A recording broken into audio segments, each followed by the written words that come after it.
So guys, let's discuss this question. Question is, perfect competitive firms are considered more efficient than monopolies. More efficient का मतलब यहाँ पर अगर हम specify करना चाहें तो हम कॉस्ट एफिशिएंसी की बात कर रहे हैं. किसकी बात कर रहे हैं? कॉस्ट एफिशिएंसी की. कि कौन कम पैसे में ज़्यादा आउटपुट और ज़्यादा चीज़ें क्रिएट कर सकता है.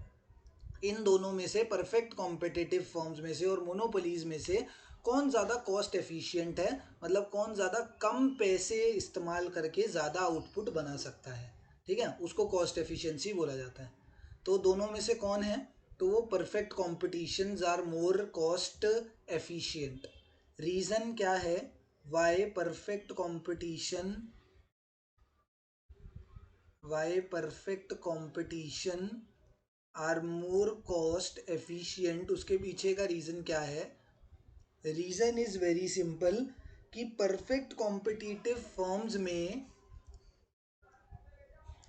Large number of buyers and sellers होने की वजह से यहाँ पर एक कांस्टेंट प्राइस रहता है.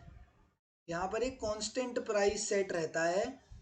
ना प्राइस इंक्रीज कर सकता बायर या सेलर. बायर और सेलर में से कोई भी प्राइस ना तो इंक्रीज कर सकता ना तो डिक्रीज कर सकता. खासकर सेलर के लिए बोला जा रहा है क्योंकि कॉस्ट एफिशिएंसी सेलर की देखी जाती है. तो सेलर प्राइस को इंक्रीज या डिक्रीज नहीं कर सकता. उसको उसी प्राइस के अंदर अपने प्रोडक्ट को बनाना है. तो अगर प्रोडक्ट का प्राइस इंक्रीज हो गया है, उसका जो रॉ मटेरियल्स का प्राइस इंक्रीज हो गया है, तो वो क्या करेगा?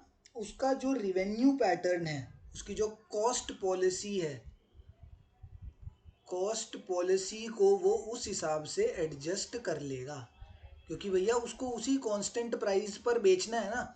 ये जो प्राइस होता है ये है सेलिंग प्राइस. ये सेलिंग प्राइस हमेशा रहता है कांस्टेंट. तो ये सेलिंग प्राइस तो कभी बढ़ने नहीं वाला.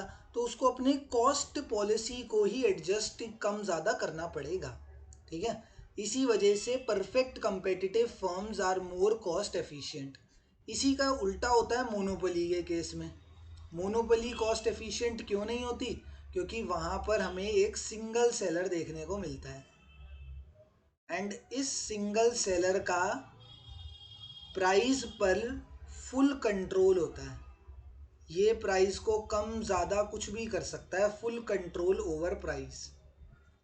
इसका क्या होता है? पूरा कंट्रोल देखने को मिलता है प्राइस के ऊपर. प्राइस ये कम ज़्यादा, सप्लाई को कम ज़्यादा कुछ भी कर सकता है ये सिंगल सेलर.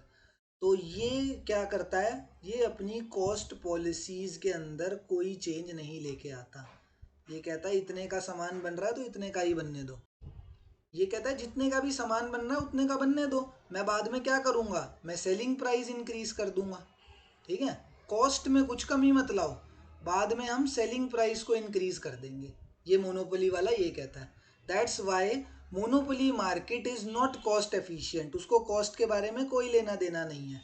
ठीक है. वो जितना मर्जी कॉस्ट प्राइस इंक्रीज कर सकती है, बट कॉस्ट प्राइस को लेके एडजस्टेबल और एफिशिएंट कौन सी फर्म होती है? तो वो परफेक्ट कंपटीशन मार्केट होती है.